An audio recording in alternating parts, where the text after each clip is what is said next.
All right, gather round, because I've got a tale that'll send shivers down your spine. Picture this: a dark, stormy night, a creaky old attic, and a box of Russian nesting dolls.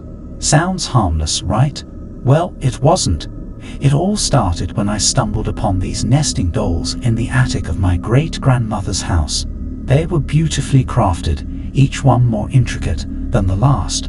I decided to bring them down and put them on display in my room, thinking they'd make for a neat decoration. But from the moment I placed them on my shelf, things took a bizarre turn. I'd hear whispers in the dead of night, like hushed conversations coming from my doll collection. At first, I dismissed it as my imagination, but the whispers grew louder and more distinct. One night, I couldn't take it anymore. I picked up the smallest nesting doll, the one that looked like a tiny rosy-cheeked girl, and I opened it. Inside was an even smaller doll, just as meticulously detailed as the first. The whispers intensified as I continued to open doll after doll, each one revealing a new tiny figure. I lost track of time as I delved deeper into the layers of the nesting dolls, driven by an unexplainable compulsion. It was as if I was being pulled into a world within the dolls, and I couldn't resist the urge to explore it. As I reached the innermost door, the whispers reached a crescendo, and a cold wind swept through my room. With trembling hands, I opened the final doll, and to my horror, I found myself inside it. I was trapped within a tiny claustrophobic chamber, surrounded by wooden walls. Panic set in as I realized I could barely move, and I struggled to breathe in the confined space. The whispers grew louder, echoing in my ears, and I knew I had to find a way out. I pushed against the wooden walls with all my strength, but they wouldn't budge. It felt like I was in a nightmare, trapped in an endless, suffocating darkness. I could hear voices, distant and distorted, as if they were calling to me from another world. Hours turned into days, and I grew weaker with each passing moment. I couldn't eat, I couldn't sleep, and I could barely breathe.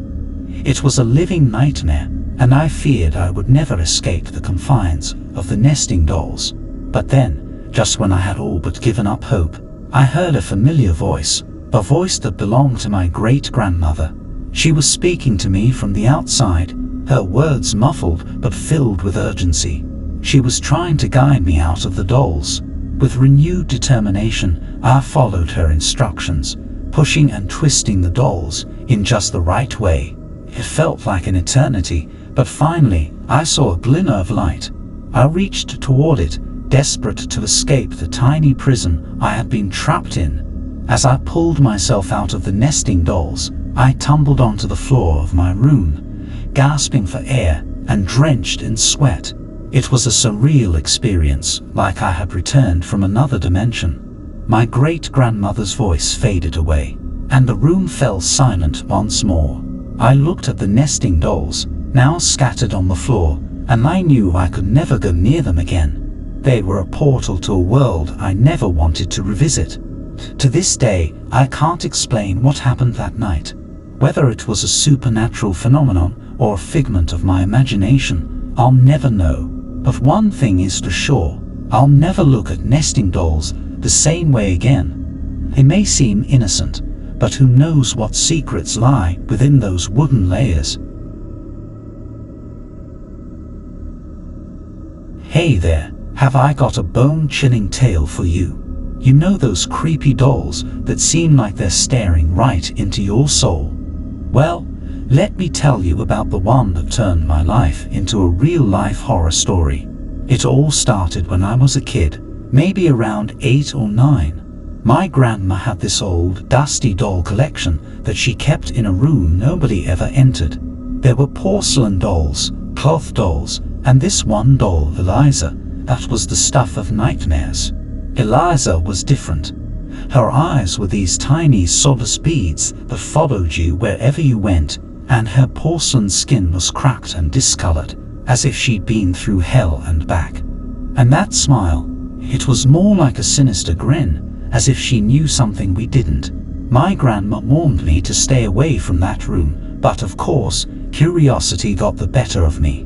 One afternoon, when no one was around, I decided to sneak in and take a peek at the forbidden dolls. As I entered the room, a chill ran down my spine. The dolls seemed to be watching me, their beady eyes tracking my every move. But it was Eliza who held my attention, her gaze piercing through my very soul. I couldn't resist the urge to touch her. I reached out, my fingers trembling, and as soon as my hand brushed against her porcelain cheek, I felt a jolt of electricity shoot through me. I pulled my hand back, a sharp gasp escaping my lips, and the room seemed to grow even colder. That night, I had the most vivid nightmare of my life. I was trapped in a dark, endless void, and Eliza was there, her creepy grin stretching wider and wider until it consumed everything. I woke up drenched in sweat, my heart pounding in my chest. From that day on, strange things started happening. Objects would move on their own, strange whispers echoed through the house at night, and I often caught glimpses of Eliza out of the corner of my eye, always in unexpected places. I tried to tell my family about the weird occurrences, but they brushed it off as my overactive imagination. But I knew it was Eliza. She was alive, and she was tormenting me. One night, things took a terrifying turn. I woke up to find Eliza perched at the foot of my bed, her tiny, unblinking eyes locked onto mine. She started to move, her joints creaking like an old, rusty door. I wanted to scream, but fear paralyzed me. She reached out with her tiny porcelain hand and touched my forehead. It felt like an icy dagger piercing my skin. Suddenly, memories flooded my mind, memories that weren't mine. I saw a dark, twisted past filled with pain, betrayal, and a thirst for revenge. I realized that Eliza was more than just a haunted doll. She was a vessel for something malevolent, something that had been wronged and sought retribution through her. It was as if her very existence was bound to this malevolent force. I knew I had to break this unholy connection. So I started researching. It took months, but I finally found a way, a ritual to release the malevolent spirit from Eliza and send it back to wherever it came from. The night of the ritual was the longest night of my life. I gathered all the materials, lit the candles, and placed Eliza at the center of a salt circle. As I recited the incantation, the room grew colder, and I could feel malevolent presence surrounding me. Suddenly, Eliza's eyes went pitch black, and her porcelain skin cracked open, revealing a dark, swirling void inside.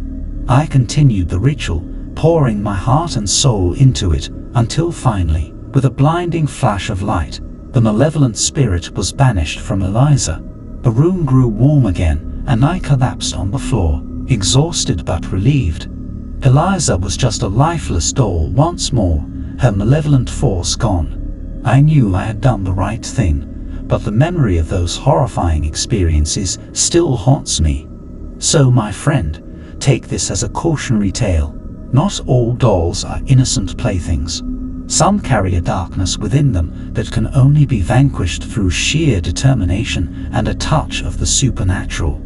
And if you ever encounter a doll like Eliza, run as far and as fast as you can.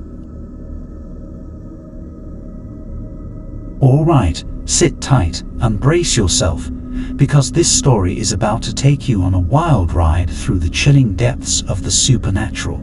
You ever come across those antique dolls with their porcelain skin, glassy eyes, and that eerie, unchanging smile?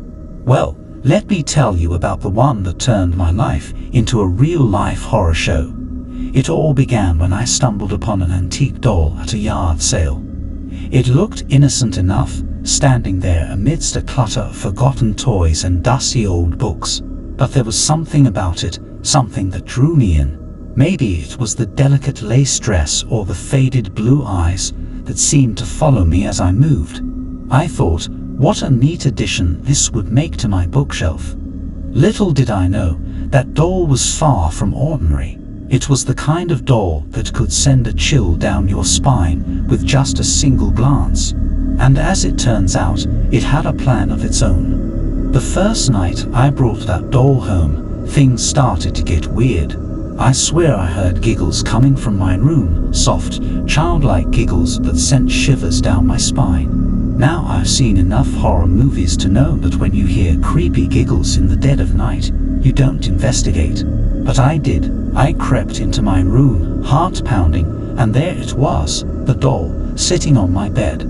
I could sworn I left it on the shelf, but maybe I was just tired, right? I put it back, convinced it was all in my head, and tried to get some sleep, but the giggles persisted, night after night. It was like the doll was alive, playing a twisted game with me. I'd hear the faintest of laughter, and when I'd open my eyes, the doll would have moved, inching closer to me each time. I tried to rationalize it. Maybe I'd been sleepwalking and moving the doll myself, or perhaps there was a draft in the room that caused it to shift. But deep down, I knew something was terribly wrong. One evening, as I stared at the doll, I noticed something odd. Its smile seemed wider, its eyes more glassy.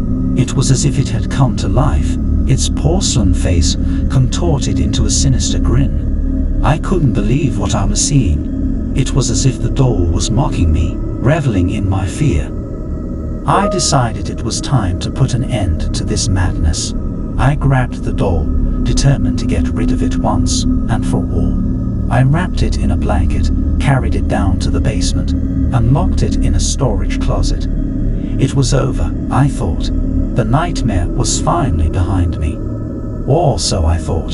The next night, as I lay in bed, I heard the giggles again, but this time they were accompanied by the creaking of my bedroom door.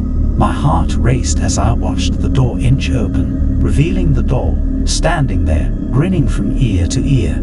It had returned, and it was more determined than ever to torment me. That's when I realized I needed help. I called a paranormal investigator, a guy named Max who specialized in dealing with supernatural occurrences. He arrived with a bag full of equipment and a look of skepticism on his face. I explained everything, the giggles, the moving doll, the sinister grin. Max listened intently, his eyes never leaving the doll. Then he nodded and got to work, setting up cameras and sensors all over my room. That night, as I lay in bed with Max monitoring the equipment, things took a turn for the worse. The doll started moving on its own, slowly at first, and then more aggressively. It was as if it was possessed by some malevolent force, thrashing about on the bed. Max tried to contain his shock, but I could see the fear in his eyes. He mumbled something about an exorcism, and I nodded, desperate for any solution to end this nightmare. The exorcism was a blur of incantations, candles, and holy water. The room was filled with an otherworldly energy, and I could feel the doll resisting, its grin contorting into a grotesque snarl. But Max was relentless, and after what felt like hours, the doll finally went still. I watched as Max carefully placed the doll in a wooden box, sealed it shut, and muttered a final prayer. It was over, or so we thought. As Max left, he warned me to keep the box locked away, far from my reach. I followed his advice, stashing the box in the attic, behind layers of forgotten belongings, hoping to never lay eyes on it again. But the nightmare wasn't finished with me. The giggles returned, faint at first, but growing louder with each passing night. The doll was still out there, and it wanted revenge. I realized that the only way to end this nightmare once and for all was to destroy the doll. I retrieved the box from the attic, my hands trembling as I opened it. The doll's eyes were wide with fury, its grin twisted into a malevolent snarl. With all the strength I could muster, I smashed the doll to pieces. Its porcelain body shattered, and as the pieces fell to the ground, the giggles grew fainter and fainter until they finally disappeared. I thought I was free, but as I stood there, surrounded by the shattered remnants of the doll, I couldn't help but wonder if I had just unleashed something far more sinister. And that, my friend, is where my story ends. The doll is gone, but the nightmares still haunt me. I can't help but feel that the malevolent force that possessed the doll is still out there, waiting, biding its time, and plotting its revenge. So be careful when you come across an antique doll with a sinister grin. You never know what horrors may be lurking behind that porcelain facade.